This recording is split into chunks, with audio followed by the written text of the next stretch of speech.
तुम्ही हे सर्व 9 महिने झाले हा. तर काहीतरी दिसतं आपल्याला. हा. 18 महिन्यामध्ये काहीच दिसत नाही ना. आम्ही काय वांदोटे आहे का मग? हा प्रश्न आहे.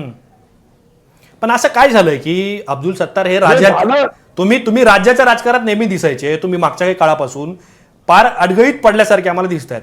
नगरपालिकेच्या निवडणुकीच्या वेळेस मी सिल्लोडमध्ये आलो होतो, आपलं बोलणंही झालं होतं त्यावेळेस तुम्ही भूमिका घ्यायला एक प्रकारे धजावत नव्हतात आणि आता असं अचानक काय बदललंय? तुम्ही अडगळीत टाकल्याची सारखी स्थिती तुमची दिसते, आता तुम्ही अचानक बोलायला लागलात. काय तुम्हाला याच्या मागचं राजकारण काय घडतं? तुम्ही अचानक बोलू लागले. मी गेल्या 11 महिन्यापासून सातत्याने वरिष्ठ नेत्याला हे सर्व बोलू लागलो. वरिष्ठ नेत्याला बोलल्यानंतर वरिष्ठांनीही कान टोचण्याचा प्रयत्न केला, पण ते यशस्वी झाले नाही. म्हणून तर जिल्हा परिषद महापालिकेमध्ये आमची ही परिस्थिती निर्माण झाली. आज जो पक्ष 1 नंबरचा होता 2 नंबरला गेला, 2 नंबरवाला 3 नंबरमध्ये होते काही दिवसापहिले भाजप. हे इतक्या मोठ्या प्रमाणावर टप्प्याटप्प्याने जे चाललं, तर कुठेतरी आमच्या लोकांना रेंजमध्ये घ्यायचं, आमच्यामध्ये वाद निर्माण करायचंय.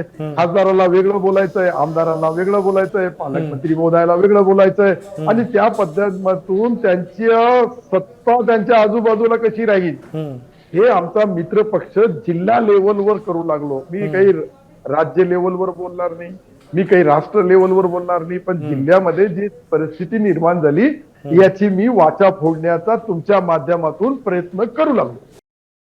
गाईच्या शुद्ध तुपापासून तयार केलेले बर्वाचे हेअर, बॉडी आणि स्किन केअर प्रॉडक्ट्स आहेत ना. Barva skin therapy, safe, natural, glamorous.